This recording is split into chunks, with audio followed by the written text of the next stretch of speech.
Hello दोस्तों, स्वागत है आपका अपने ही YouTube channel I to study team पर। आज हम एनसीईआरटी का कक्षा छठवीं की विज्ञान की एनसीईआरटी का चैप्टर पढ़ेंगे। थर्ड चैप्टर पढ़ेंगे। जैसा आप जानते हो, पहला और दूसरा चैप्टर हम पढ़ चुके हैं। पहला चैप्टर का नाम था भोजन ये कहाँ से आता है, दूसरा चैप्टर था भोजन के घटक। आज हम तीसरा चैप्टर पढ़ेंगे, विज्ञान का तंतु से वस्त्र तक। चलो स्टार्ट करते हैं। पहली और बूजो ने अपने स्कूल में आयोजित की गई विज्ञान प्रश्नोत्तरी प्रतियोगिता में प्रथम पुरस्कार जीता। जैसा कि आप जानते हैं, पहली और बूजो हैं, उन्होंने अपने स्कूल में आयोजित की गई विज्ञान प्रश्नोत्तर प्रतियोगिता, विज्ञान के क्वेश्चन पूछे गए थे, उसमें प्रथम पुरस्कार जीता। वे दोनों अत्यधिक उत्तेजित थे और उन्होंने प्राप्त हुए पुरस्कार राशि से अपने माता पिता के लिए वस्त्र खरीदने का निश्चय किया। उन्होंने सोचा कि जो पुरस्कार में जो उन्हें राशि मिली थी, उससे वो अपने मम्मी पिताजी और माताजी के लिए वस्त्र खरीदने का निश्चय किया। वे कपड़े की दुकान पर वस्त्र सामग्री की विस्तृत विविधता देकर उलझन में फंस गए। वो मतलब दुकान पर गए तो उन्हें कई प्रकार के वस्त्र दिखे, भिन्न भिन्न प्रकार के वस्त्र दिखे। वो मतलब उलझन में पड़ गए कि वो कौन से वस्त्र अपने माता पिता के लिए खरीदें। दुकानदार ने उन्हें ये समझाया कि कुछ कपड़े अथवा वस्त्र सूती हैं तो कुछ कृत्रिम हैं। उनके पास ऊनी मफलर शॉल भी थे। दुकान में बहुत सी रेशमी साड़ियाँ भी थीं। पहली और बूजो अत्यधिक उत्तेजित दिखाई दे रहे थे। उन्होंने इन विभिन्न कपड़ों को स्पर्श किया और उनके बारे में जानकारी प्राप्त की। अंत में उन्होंने एक ऊनी मफलर तथा एक सूती साड़ी खरीदी। मतलब उन्हें दुकानदार ने बताया कि कुछ वस्त्र सूती हैं और कुछ संश्लिष्ट हैं, मतलब कृत्रिम हैं। तो उन्हें कंफ्यूज हो गए वो लोग कि हम कौन सी उन्हें वस्त्र उन्हें छू कर देखे कि कौन सी वस्त्र में मतलब इनमें फ़र्क क्या है। चलिए आगे बढ़ते हैं। कपड़े की दुकान का भ्रमण करने के पश्चात पहली और बूजो ने अपने आसपास में विभिन्न प्रकार के वस्त्रों को ध्यान से देखना आरंभ कर दिया। उन्हें मतलब बहुत सारे दुकानदार पे, जैसा कि ये चित्र 3.1 में दिखाया गया है कि इसमें बहुत सारे उन्हें विभिन्न प्रकार के कपड़े दिखाई दे रहे थे। उन्होंने उनको ध्यान से देखना आरंभ कर दिया। उन्होंने ये देखा कि बेड शीट, बिस्तर पर बिछाने का चादर, जैसा कि बेड शीट, चद्दर, पर्दे, मेजपोश, तौलिए, झाड़न, डस्टर आदि, ये सभी भिन्न भिन्न प्रकार के कपड़ों से बने हैं। यहाँ तक कि उनके अपने वस्त्र तथा बोरे भी किसी प्रकार के वस्त्र से बने हैं। उन्होंने इन सभी वस्त्रों की पहचान सूती, ऊनी और रेशमी और कृत्रिम के रूप में की थी। क्या आप भी इन वस्त्रों में से कुछ की पहचान कर सकते हैं? 3.1 वस्त्रों की में विभिन्नता, हम वस्त्रों की पहचान करेंगे। क्रियाकलाप 1 पढ़ते आगे। अपने पास की किसी दर्जी की दुकान का भ्रमण कीजिए। सिलाई के बाद बचे कपड़े की कतरन एकत्रित कीजिए। कपड़े की प्रत्येक कतरन को स्पर्श करके उनके स्पर्श का अनुभव कीजिए। जैसा कि आपके घर के आसपास कहीं दर्जी टेलर की दुकान तो होगी, वहाँ पे आप जाइए और उनकी जो सिलाई के जो कतरन बचते हैं, कपड़े के टुकड़े, उनको लीजिए और उनको हाथ से स्पर्श कर अनुभव कीजिए कि ये कपड़ा किसका है। दर्जी की सहायता से उससे पूछकर कुछ कपड़ों पर सूती, रेशमी, ऊनी, संश्लिष्ट के लेबल लगाने का प्रयास कीजिए। अगर आपको ये समझ नहीं आता तो आप दर्जी से पूछिए कि ये कपड़ा सूती है, रेशमी है, ऊनी है या कृत्रिम है। चलिए आगे पढ़ते हैं दोस्तों। क्या आप ये जानना चाहते हैं कि ये विभिन्न कपड़े किस प्रकार बनते हैं? मतलब क्या आपको ये जानना है कि ये कपड़े कहाँ से बनते हैं? जब आप किसी कपड़े का अवलोकन करते हैं तो वह एक सतत टुकड़ा प्रतीत होता है। अब उसे ध्यान से देखिए। आपने क्या देखा? चित्र जैसा कि 3.2 में दर्शाया गया है। ये है चित्र, आप देख लीजिए ये चित्र। आगे पढ़ते हैं क्रियाकलाप 2।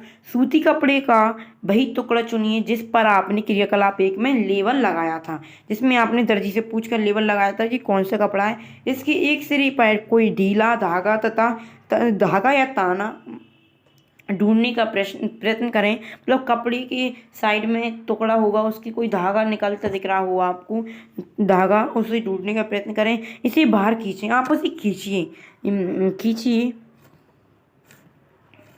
आगे पढ़ते हैं। जैसा कि 3.3 में दिखाया गया है चित्र में, कपड़े से कोई धागा खींचते हुए, जैसा कि तागा या धागा दिखाई ना दे तो पेन अथवा सुई की सहायता से आप एक धागा धीरे धीरे बाहर खींच सकते हैं। अगर आपको धागा नहीं दिख रहा तो आप पेन या सूजी से उसको बाहर निकाल सकते हैं। हम ये देखते हैं कि तागों को एक साथ व्यवस्थित करने पर वस्त्र बना है। ये तागे किससे बनती हैं, मतलब तागों से मिलकर वस्त्र बना है। ऐसा आप देखिए, इसमें तागों से मिलकर वस्त्र बना है। ये तागे किसकी बनती हैं, आप ये प्रश्न उठता है। तंतु। क्रियाकलाप 3, किसी सूती कपड़े के टुकड़े से कोई तागा बाहर निकालिए। इस तागे के टुकड़े को मेज पर रखिए। इस तागे के टुकड़े के एक सिरे को अपनी अंगूठे से दबाइए। तागे के दूसरे सिरे को इसकी लंबाई के अनुदिश चित्र 3.4 में दर्शाए अनुसार अपनी नाखून से खींचिए। क्या आप इस सिरे पर देखते हैं कि तागा पतली लड़ियों में विखंडित हो गया। मतलब जैसे कि चित्र 3.4 तागे की को पतली तंतुओं में विघटित किया गया है, और फिर 3.5 में तागा पतली लड़ियों में विघटित हो गया। अब देखिए, आगे पढ़ते हैं दोस्तों। सुई में तागे को पिरोने का प्रयास करते समय भी आपने ऐसा ही परीक्षण किया होगा। कई बार तागे का यह सिरा कुछ पतली लड़ियों में पृथक हो जाता है, अगल हो जाता है। ऐसा होने पर तागे को सुई के नाके से गुजरना कठिन हो जाता है। तागे की यह दिखाई देने वाली पतली लड़ियां भी और अधिक पतली लड़ियों से मिलकर बनी होती हैं। मतलब जो तागा है वो भी उसकी तागा भी और भी अधिक पतली लड़ियों से मिलकर बना होता है, जिन्हें तंतु कहते हैं। जैसा कि आपको एक क्वेश्चन तो मिल ही गया होगा, तंतु किसे कहते हैं। एक तागा होता है, धागा होता है, वो जिस पतली पतली लड़ियों से मिलकर बना होता है उसे तंतु कहते हैं। वस्त्र तागों या धागों से मिलकर बनते हैं तथा तागे भी आगे तंतुओं से मिलकर बने होते हैं। ये तंतु कहाँ से आते हैं। कुछ वस्त्रों जैसे सूती, जूट, रेशमी तथा ऊनी के तंतु पादपों तथा जंतुओं से प्राप्त होता है। इन्हें प्राकृतिक तंतु कहते हैं। मतलब जो अपन बनाते नहीं है, जो सूती, जूट, रेशमी, ऊनी जंतुओं से प्राप्त होता है तथा तंतु पादपों से प्राप्त होता है, उन्हें प्राकृतिक कहते हैं, क्योंकि प्रकृति द्वारा मिलते हैं। जूट तथा रुई तथा जूट मतलब पटसन पादपों से प्राप्त होने वाले जंतुओं के उदाहरण हैं। ऊन तथा रेशम जंतुओं से प्राप्त होते हैं। ऊन भेड़ अथवा बकरी की कृत्रित ऊन से प्राप्त होती है। इसे खरगोश, याक तथा ऊँटों के बालों से भी प्राप्त किया जाता है। रेशमी तंतु रेशम कीट कोकून से खींचा जाता है। हजारों वर्ष तक वस्त्र निर्माण के लिए केवल प्राकृतिक तंतुओं का ही उपयोग किया गया था। पहले जब अपन ज़्यादा विकसित नहीं था, अपन इधर विकसित नहीं हुए थे अपन लोग, तब जंतुओं से प्राकृतिक वो ही मिल पाता था, अपन को होता था। आगे पढ़ते हैं। इससे तंतुओं का निर्माण किया जाता था। इन्हें संश्लिष्ट तंतु कहते हैं। पॉलीथीन, नायलॉन और एक्रिलिक संश्लिष्ट तंतुओं के कुछ उदाहरण हैं। जैसा कि बूजों का कोई क्वेश्चन है, अपन देखते हैं। बूजों ने यहाँ दिखाई गई कुछ वस्तुओं को संग्रहालयों में देखा है। इन्हें योद्धा पहनते हैं। जैसा कि ये चित्र में दर्शाया गया, आपने देखा होगा महाभारत, रामायण वगैरह में देखा होगा, आपने पुरानी फिल्मों में भी देखा होगा कि ऐसे वस्त्र योद्धा पहनते हैं। राजा महाराजा युद्ध के टाइम पे जो सैनिक होते हैं वो युद्ध के लिए जाते हैं, तब वो ऐसे वस्त्र पहनते हैं। बूझो यह जानना चाहता है कि क्या यह भी किसी प्रकार के तंतुओं से बने होते हैं। मतलब ये वस्त्र किससे बना होता है, जीवी के तंतुओं से बना होता है। आगे पढ़ते हैं। कुछ पादप तंतु। रुई। क्या आपने कभी तेल के लेपों के लिए बत्तियां बनाई हैं। मतलब आपने दीपक में अपन बत्ती लगाते हैं, क्या आपने वो बनाई हैं बत्तियां। इन बत्तियों को बनाने के लिए आप क्या उपयोग में लाते हैं। इस रुई का उपयोग गद्दों, रजाइयों अथवा तकियों में भी किया जाता है। जैसा कि हम अपने घर पे देखिएगा, गद्दा, चादर, तकिया हर एक किसी में रुई भरी होती है। कुछ रुई लीजिए, इसे खींचकर पृथक कीजिए और इसके किनारों को ध्यान से देखिए। आपने क्या परीक्षण किया। यह छोटी पतली लड़ियां जिन्हें आप देख रहे हैं कपास तंतुओं से बनी हैं। रुई कहाँ से आती है। अब क्वेश्चन उठता है, रुई आती कहाँ से है। इसे खेतों में उगाया जाता है। साधारणतः कपास के पौधे वहाँ उगाए जाते हैं जहाँ की मृदा काली तथा जलवायु उष्ण होती है। अब रुई का पौधा लगता है, आपको पता होगा। अगर आपको नहीं भी पता तो मैं आपको बता देती हूँ। रुई का एक पेड़ पौधा होता है जिसमें रुई लगती है, उसमें बीज भी होते हैं, बनी होती हैं। आगे पढ़ेंगे रुई कहाँ से आती है। रुई कहाँ से आती है, इसे खेतों में उगाया जाता है। साधारणतः कपास के पौधे वहाँ उगाए जाते हैं जहाँ की मृदा काली और जलवायु उष्ण होती है। क्या आप ऐसे कुछ राज्यों के नाम बता सकते हैं जहाँ हमारे देश में कपास की कृषि की जाती है? मतलब आप ऐसे नाम बता सकते हैं कोई जहाँ हमारे देश में कपास की खेती की जाती हो, कपास की खेती की जाती हो। कपास पादप के फल कपास गोलक लगभग नींबू की माप के होते हैं। कपास का फल भी होता है जो लगभग कपास गोलक नींबू के साइज का होता है, नींबू के साइज के होते हैं। पूर्ण परिपक्व होने पर बीज टूटकर खुल जाता है। मतलब जब पूरा पक जाता है तो बीज खुल जाता है।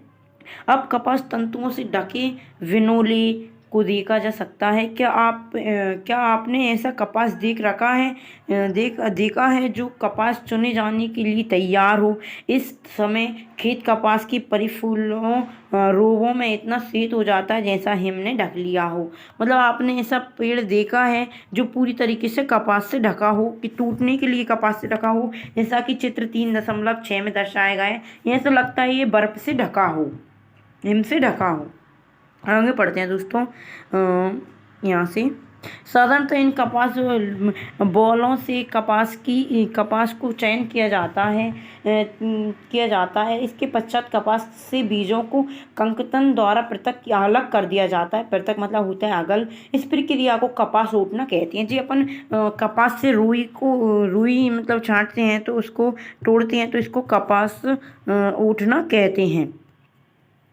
आगे पढ़ते हैं। प्रारंभिक ढंग से कपास हाथों से ओटी जाती थी। आजकल कपास ओटने के लिए मशीनों का प्रयोग किया जाता है। जैसा कि आप जानते हो पहले कपास को तोड़ने के लिए ओटने के लिए हाथ से ओटी जाती थी, पर आजकल मशीनों का यूज किया जाता है। जैसा कि 3.7 चित्र में दिखाया गया है। कपास ओटना ऐसे ओटा जाता था, कपास पहले ऐसे ओटा जाता था, कपास ओटना जैसा कि जी ओट रहे हैं। आप देखो आगे देखते हैं। जूट मतलब पटसन, लगभग पटसन तंतुओं को पटसन पादप चित्र 3.8 के तनी से प्राप्त किया जाता है। जो आप देख रहे हो वीडियो में, जी 3.8 पटसन पादप है जी, इससे किया जाता है। भारत में इसकी खेती वर्षा ऋतु में की जाती है।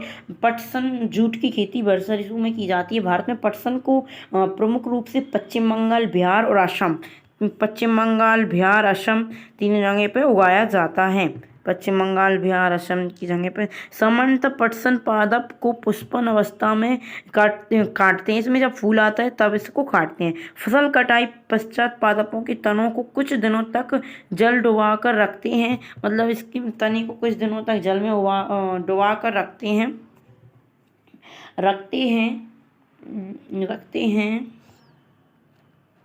आगे पढ़ते हैं। वस्त्र पड़ने से डुबा कर रखते हैं। ऐसा करने पर तने गल जाते हैं। मतलब पानी में डुबा के रखेंगे उसे तो तने गल जाएंगे और उन्हें पटसन तंतुओं से हाथ द्वारा पृथक कर दिया जाता है। वस्त्र बनाने से पहले इन सभी तंतुओं को तागों मतलब धागों में परिवर्तन कर लिया जाता है। ऐसा कैसे किया जाता है ये देखेंगे हम। सूती तागे की कटाई आप देखेंगे जैसा कि चित्र 3.9 में दिखाया गया है। आप देख सकते हो जी ऐसे दोनों हाथों के बीच में धागे को लेकर कैसे कर रहे हैं। सूती तागों की कताई आप स्वयं सूती धागा बनाने का प्रयास कर सकते हैं। आप खुद भी इस तागे को बनाने का प्रयास कर सकते हो। आगे पढ़ते हैं। क्रियाकलाप 3 पढ़ते हैं। क्रियाकलाप 3 क्रियाकलाप। एक हाथ में कुछ रुई पकड़िए, दूसरे हाथ के अंगूठे तथा तर्जनी के बीच कुछ रुई की चुटकी भरिए और इसे धीरे धीरे रुई से बाहर की ओर खींचिए तथा रेशों को लगातार ऐंठते भी रहिए तागा बना सकें। रेशों से तागा बनाने की प्रक्रिया को कताई कहते हैं। रेशों से अपन जो तागा बनाते हैं उसको कताई कहते हैं। इस प्रक्रिया में रुई के एक पुंज से रेशों को खींचकर ऐंठते हैं तथा ऐसा करने से रेशा आसपास आ जाता है और तागा बन जाता है, मतलब धागा बन जाता है। कताई के लिए एक सरल युक्ति हस्त तकुआ का उपयोग करना होता है। कताई के लिए हम एक प्रक्रिया का उपयोग करते हैं। आगे देखते हैं, हाथ से प्रचलित कताई में उपयोग होने वाली एक अन्य युक्ति चरखा है। आप चरखे से भी इस प्रक्रिया को कर सकते हो। गांधी ने स्वतंत्रता आंदोलन के एक पक्ष के स्वरूप में लोकप्रियता प्रदान की थी। उन्होंने लोगों को हाथ से तगे तानों से बने वस्त्रों जैसे खादी का पहनने तथा ब्रिटेन को मिलों से बने आयातित कपड़ों का बहिष्कार करने के लिए प्रोत्साहित किया था। जैसा कि आप जानते हैं स्वतंत्रता आंदोलन चल रहा था जब, तब गांधी जी ने स्वदेशी अपनाना और विदेशी का बहिष्कार करने का आंदोलन भी चलाया था। वो खादी के कपड़े पहनते थे, वस्त्रों को पहनते थे जो वो हाथ से बनाते थे। विदेशी कपड़ों का उन्होंने बहिष्कार किया था। खादी के प्रचलन को बढ़ावा भी दिया था उन्होंने। भारत सरकार ने 1956 में एक संगठन का निर्माण किया था। 1956 में भारत सरकार ने एक संगठन का निर्माण किया, खादी एवं ग्रामोद्योग आयोग कहते हैं जिसे, खादी एवं ग्रामोद्योग आयोग। इसमें गाँव में कपड़े बनाए जाते थे। बृहद पैमाने पर तागों की कताई का कार्य कताई मशीनों की सहायता से किया जाता है। कताई के पश्चात तागों का उपयोग वस्त्र बनाने में भी किया जाता है। कताई का उपयोग वस्त्र बनाने में भी किया जाता है। 3.5 देखते हैं, तागे से वस्त्र बनाना। तागे से वस्त्र बनाने की कई विधियां होती हैं, जिनमें दो प्रमुख विधियां बुनाई एवं बंधाई हैं। आप देख सकते हैं, बुनाई पढ़ते हैं हम। क्रियाकलाप 2 में आपने यह ध्यान दिया होगा कि वस्त्र तागों मतलब धागों के 2 सेटों जिन्हें एक साथ आगे पढ़ते हैं हम। तागे से वस्त्र बनाना। तागे से वस्त्र बनाने के लिए कई विधियां होती हैं, जिनमें से हम 2 विधियों का यूज करते हैं, बुनाई और बंधाई। बुनाई पढ़ते हैं।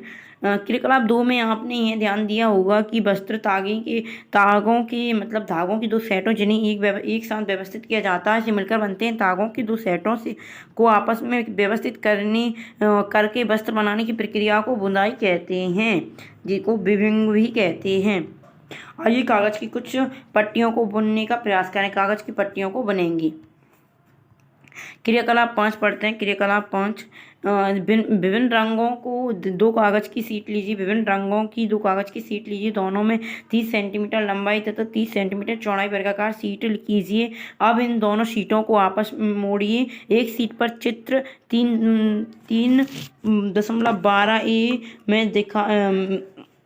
में दिखाए अनुसार रेखाएं खींचिए तथा दूसरी सीट पर चित्र 3.12 में दिखाए अनुसार रेखाएं खींचिए। दोनों सीटों को खींची गई रेखाओं के अनुदिश काटिए और फिर सीटों के मोड़ों को खोलकर इन्हें फैला लीजिए। एक सीट की पट्टियों को एक करके दूसरी सीट के कटावों आगे देखते हैं। कटावों से चित्र 3.12 सी में दर्शाए अनुसार बुनिए। चित्र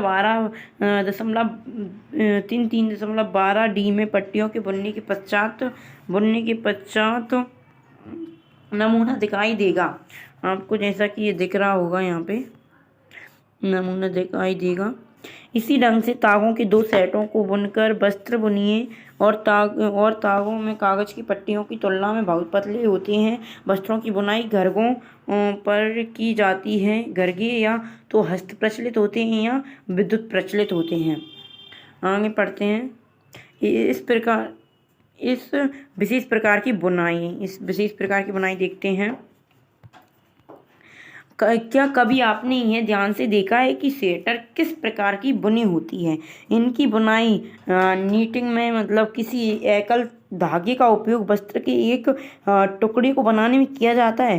क्या आपने कभी किसी फटे हुए मोजे की किसी तागे को खींचकर देखा है?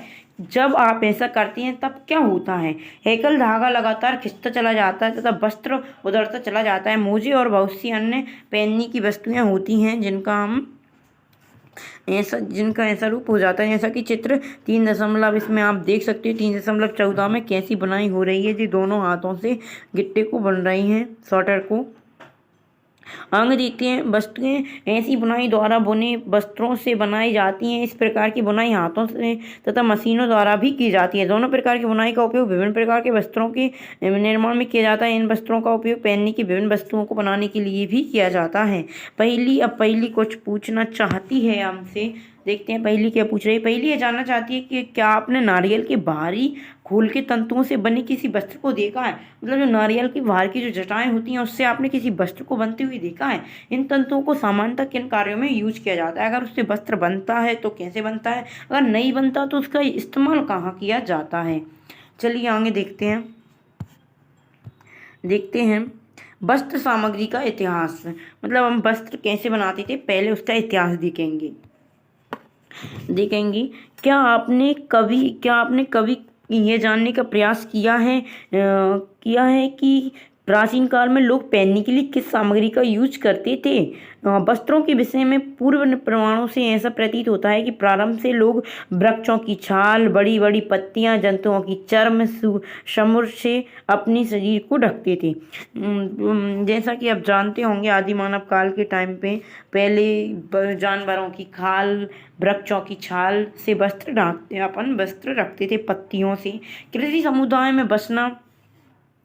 समुदाय में बसना आरंभ करने के पश्चात लोगों ने पतली टहनियों तथा घास का बुनकर चटाई और डलियों बनाना सीखा। लताओं, जंतुओं को ऊन तथा बालों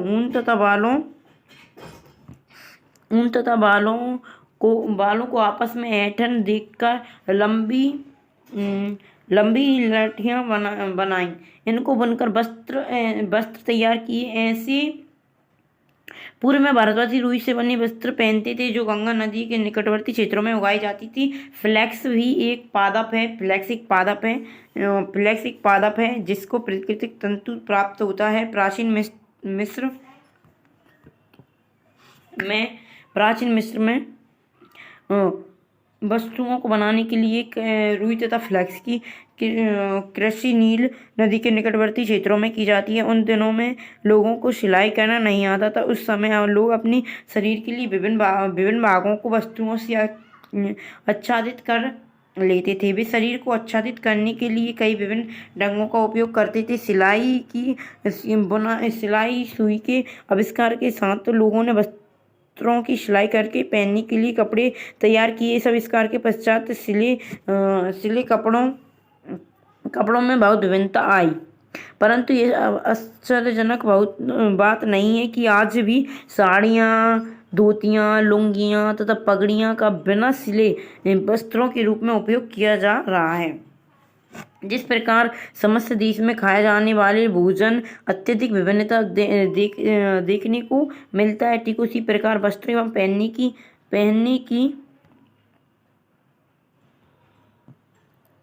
पहनने की वस्तुओं में भी अत्यधिक विभिन्नता पाई जाती है। जैसा कि आप यहाँ पे देख सकते हो, कताई, रेशे, कपास, गोलक, ओटना, रेशे, कताई, तांगी, बुनाई वस्त्र दिखाई दे रहा है आपको यहाँ पे। आगे बढ़ते हैं। वस्त्र सामग्री अथवा वस्त्रों में विभिन्नता होती है। सूती, ऊनी, रेशमी और पॉलिएस्टर वस्त्र तांगों से बनते हैं जिन्हें तंतुओं से बनाया जाता है। वस्त्र प्राकृतिक, जी आपसे पढ़ लेना। आगे देखते हैं। नायलॉन, ऊन, रुई, रेशम, पॉलिएस्टर, पटसन। ऊन और रुई तो प्राकृतिक तंतु हैं, इन्हें आप देख लीजिएगा। आगे देखते हैं।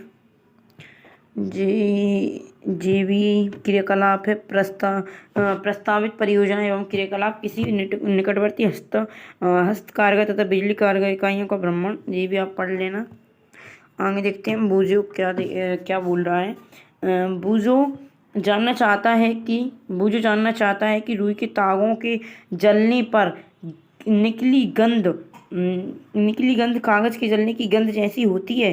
वह यह जानना चाहता है कि क्या वह यह मान सकता है कि कागज भी पादप से बना होता है।